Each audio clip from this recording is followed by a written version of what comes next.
Did you ever think that at some point you, Colonel Morris Davis, would be the recipient of the Hugh Hefner Foundation First Amendment Award? Did you ever connect those? No, never. And Yeah. in fact, it's a funny story on how that happened. We were on spring break, and I just happened to log on to my work email address, see what had come in. I was going through the emails, and I noticed in the spam folder there were a few items in it. So I thought, I clicked on it, and I was just going to dump everything out. And then I saw there was one from Playboy, and I thought, well, maybe I ought to look at that one, just to be on the safe side. Yeah, fortunately, of course, I understand the literature. Yeah. So fortunately, I did, because when I did, it was an email, from the saying, congratulations, you've been selected as the winner of the 2013 Hugh Hefner First Amendment Award. And I thought somebody was, pulling a prank on me. So I called someone that I knew and said, no, it's legit. And so, I responded back, and they flew my wife and I out to the Playboy Mansion, and it was really a fun event. And then while I was there, they had like a breakfast brunch thing, and for the awards, I got an email that said it's from the White House, and I thought, this time I'm getting pranked. And it actually was. It was when the president was giving his speech at National Defense University in May of 2013, and it was an invitation to attend the president's speech. So it was a fun week. I went from home to the Playboy Mansion to the president's speech, and it was a pretty good week. You're kidding. No, I'm visualizing. I know. Yeah, everybody. Breakfast. No, it was actually very dignified event. I didn't get to meet Hugh Hefner. He was sick. His daughter, Christy Hefner, who actually runs the foundation, was the host for the event. Yeah. And Nuremberg was an international military tribunal. Guantanamo is a military tribunal. Right. Draw the distinction. Well, as you know, Nuremberg was an international tribunal. Certainly Robert Jackson is what I think most of us think of when we think Nuremberg, but he was just one of the members of the team. That was an international effort. Consensus, the Allies, on constructing a mechanism for accountability. There are a lot of people that just want to take the Nazis out and shoot them. Right. And I think it is a credit to everyone involved that rather than do that, which there was a lot of strong sentiment in that favor, they actually put together a process that afforded a measure of justice to those involved. There were people, I remember when I was interviewed to be the Chief Prosecutor by the DoD General Counsel, Jim Haynes, during that hiring interview, he said that, Guantanamo is going to be the Nuremberg of our times. And I mentioned that, at Nuremberg there were some acquittals. Not everyone was convicted. And I said, certainly as a prosecutor, you never go into court aiming for an acquittal. But I said, to the extent that there are, it tends to add legitimacy to the process and show that it's not a rigged system. And he, kind of rocked back and said, acquittals? We can't have acquittals. We've been holding these guys for years. How are we going to explain that? We can't have acquittals. We've got to have convictions. But Nuremberg, there were some acquittals. So I think history is, I think, judged Nuremberg well, and it was my hope that someday my grandkids would look back at Guantanamo the way I look back at Nuremberg. But so Nuremberg was an international effort. It looked similar, where you've got military, people in uniform. It's a similar looking process, but the military commissions at Guantanamo are a domestic tribunal. They're a creation of U.S. Statute, and so while it has some of the same look and feel, it's a unitary U.S. effort to try to hold some of these guys accountable. So again, Khalid Sheikh Mohammed obviously is the most well-known example. Was waterboarded 183 times. We were working on, my guidance to the prosecutors when KSM and the other guys were transferred in September of 2006 to Guantanamo was to build these cases independent of anything they ever said in our custody. And with KSM, there's ample evidence of his guilt. without using a single word that he ever said, Right. which doesn't excuse what we did to him, but it makes it irrelevant in this trial if we're not going to use his statements. Are you confident that if when he does go to trial, and the defense counsel inevitably is going to say this is exclusionary evidence because of the waterboarding, Right. The judges are at a point in time where they can draw the distinction? I hope that, like I said, I at least when I was there, we weren't going to offer any of the evidence that was obtained by waterboarding or any other techniques. I just don't think it's necessary to use his statements to prove his guilt. Mm-hmm. In the public's mind, when they think Guantanamo, they think of the pictures of Camp X-Ray. Yeah. You know, those dog cages and the guys in the orange jumpsuits, which, you know, Camp X-Ray was only open for 100 days, from January to March of 2002, when more permanent facilities, and that was left over from the Haitians when they were when the Haitians were fleeing after the Duvalier regime fell. They were taken to Guantanamo, so those facilities were still there. So that's why when the first detainees arrived in January of 2002, they were put in those existing facilities left over from the Haitian days. I think the public also believes that, you know, the standard routine at Guantanamo was to wake the detainees up and waterboard them, you know, and feed them breakfast and put them back in their cage. And that just never was the case, to my knowledge. And I believe that, you know, the CIA and gave me pretty much unfettered access to the information that they had. To the best of my knowledge, no one was ever waterboarded at Guantanamo. Yes, that because I'm asked often. I was, for almost 2 years, I was the leading advocate for Guantanamo and for the military commission. So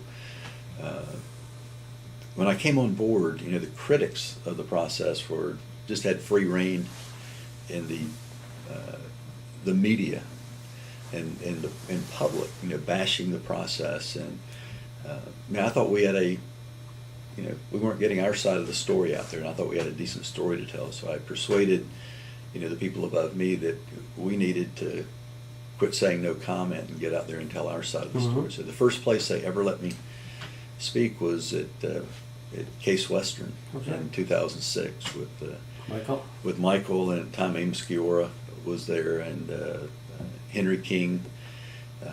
So that was my first public speaking engagement to stand up for the process. I had C-SPAN covered it, and Fox and Friends had me on, and so that was our first foray into telling the other side. And so I'm asked often, well, is that the truth? Or now that, you know, I'm on the other side of the fence, I mean, how do you square that circle, going from being the proponent to the opponent? I mean, I believed for the first 2 years that we were committed to doing this right. When Jack Rives, who was the Judge Advocate General at the time, called and asked if I would consider taking the job, you know, I was the third Chief Prosecutor, so there had been a couple of folks in the queue ahead of me that, you know, hadn't been extremely successful. And I told him I was interested, but I said, you know, I'm willing to do it as long as we're going to, you know, I believe we're having full, fair, and open trials. And I think for 2 years, roughly, we tried to do that. In February of 2007, he was replaced by Susan Crawford, who was Dick Cheney's Inspector General when Dick Cheney was the Secretary of Defense. And so we went from having a career military officer who had spent the vast majority of his adult life in uniform as a military lawyer, was replaced by a political appointee who never wore a uniform a day in her life.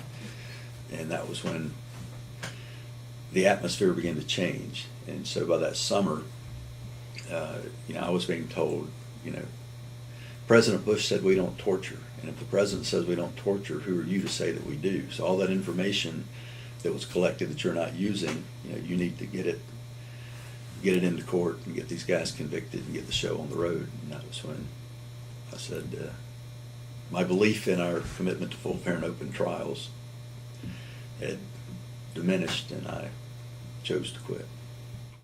Unanimous support from the uniformed side of the military. the Judge Advocates General, the intelligence community, been just uniformly supportive. Because, you know, it was the JAGs that pushed back against the Bush administration to begin with, and they opposed creating Guantanamo, they opposed the enhanced interrogation techniques, they opposed the military commissions, and when they were opposed, they were basically just excluded from the discussion. And right. So I've had virtually no pushback on the uniform side. Now the pushback came on the political side, where, you know, certainly the Bush administration wasn't happy that I kind of noisily, you know, left office. When people ask you about Bo Bergdahl, that whole deal, what are they asking you about? What's the tenor of the conversation?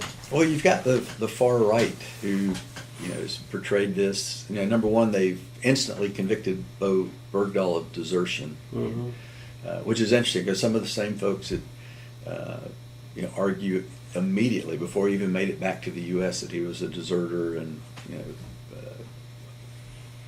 had prejudged his case, are the same ones that in the Ferguson shooting are saying, well, we can't prejudge the officer, we've got to have an investigation, let the facts, which is inconsistent. I mean, I think in both cases you've got to wait till, I mean, in both cases it certainly on the surface looks suspicious, but until you've got all the facts, you know, you can't make a decision. So one argument I've had is that you know, you're innocent, you're presumed innocent until proven guilty, and we ought to wait until the facts are in before you draw conclusions about Bo Bergdahl.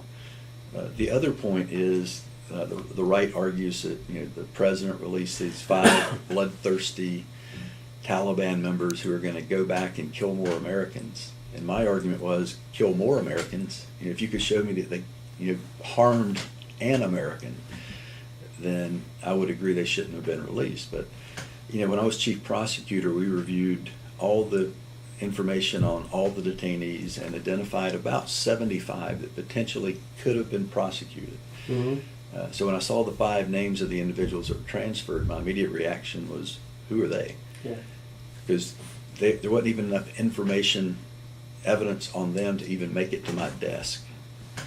So while I'm certainly not arguing that they are great guys that will never do anything bad, they certainly weren't individuals that we had evidence that they'd done anything that we could charge them with. Mm-hmm. So with the war winding down in Afghanistan, which many would argue ends our basis for indefinite detention, you know, when the war is over, you normally are required to release the prisoners. So these 5 guys, in my view, fall into that category. So if we've got 5 guys that by the end of this year would need to be released, and we can exchange them now for an American soldier that's being held by the Taliban, to me that seems like a pretty good deal. Yeah. Do you get that heads up too when you're talking to Chris Mathews? I mean, you're sort of a public figure. Yeah. Yeah. No, you know, they'll obviously when they invite me on, it's for a specific topic, so I know the general topic, but his take on it and his level of antagonism is never known. Capture, when he was able to provide them what he's been able to provide them, we'll learn the facts. Like any American, he's an innocent until proven guilty. Let me go to Colonel Davis. The question I have, and I hope you can stick to it, is the reasonableness of this decision to release 5 dangerous men who will eventually find their way back to Afghanistan, the country they wish to take over. And the question I have is from the other side. Why did they fight so hard to get these 5 guys back? They're leaders. This isn't humanitarian. They want them back, it seems to me, for some strategic reason, to be part of what their plans are once we leave a year from now. Your thoughts about the strategic danger of these releases? Well, I would push back a bit on the hyperbole about these being the most dangerous men at Guantanamo. I mean, this wasn't Khalid Sheikh Mohammed. Don't push back at me, sir, because I didn't say that. I'm not. I said one was chief of staff of the Taliban. One of the other one was a top intelligence officer, one of the Southern Command guys. These guys were pretty high ranking. And my question to you is, why did they want them back so much? Well, in 12 years, we could never... In 12 years, we could never charge these guys. We had no evidence to charge them. The Taliban, clearly they were affiliated with the Taliban. It would make sense they would ask for them back.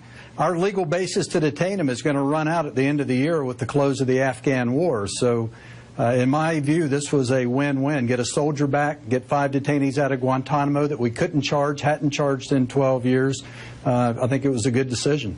Well, wait a minute. Why are they no longer a danger to the United States in terms of that war front? We're going to have personnel over there. And by the way, by your logic, we could have let General Giap free when we left Vietnam, even though we were no longer in the war. But he's certainly a threat to our allies and certainly a threat to our interests.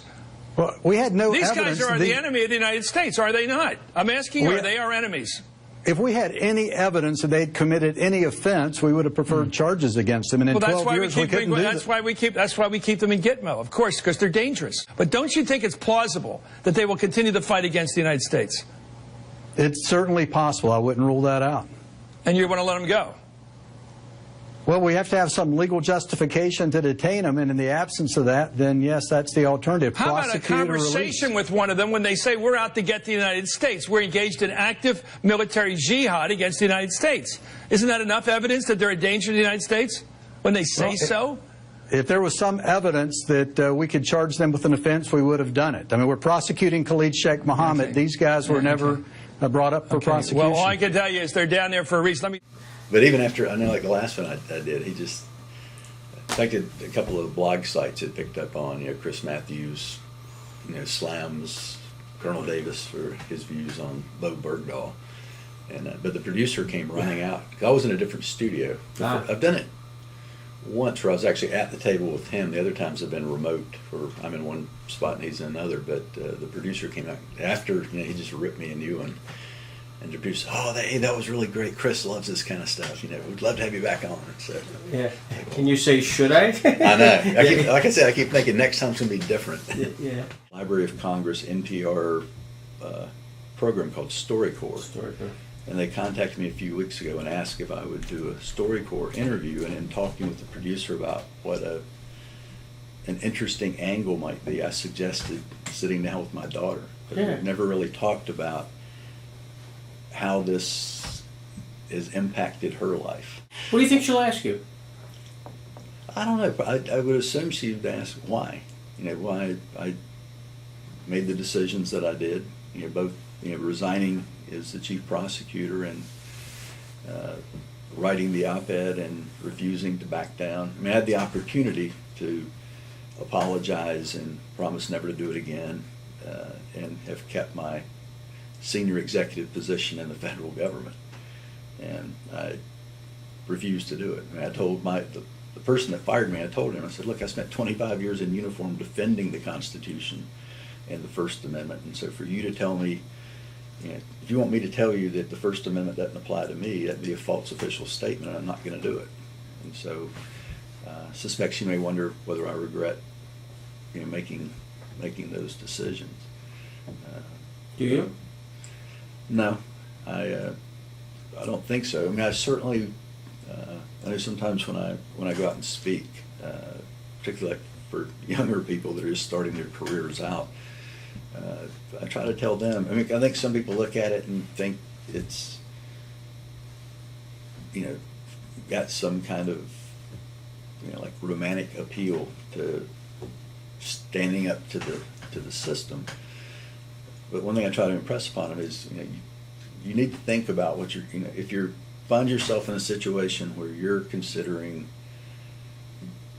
doing something similar, you need to think through the consequences. It's not,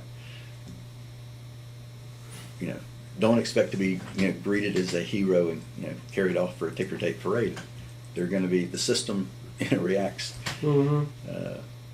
angrily to, I think in government in particular, I think government, if you want to succeed, it's got to be, eyes closed, mouth shut, ears plugged, and head down. Right. And even though, we talk all the time about ethics and integrity, and I think those are valued more in theory than in practice. So I just, certainly wouldn't discourage someone from standing up and doing what they think is right, but I certainly would encourage them to do it with their eyes open and not blindly. I never thought in 2014. I resigned, as chief prosecutor at Guantanamo in 2007. I never thought that in 2014 I'd still be out talking about a an ongoing chapter in our history. I thought I'd be talking about a historical footnote. Right. But, Right. it just keeps on going.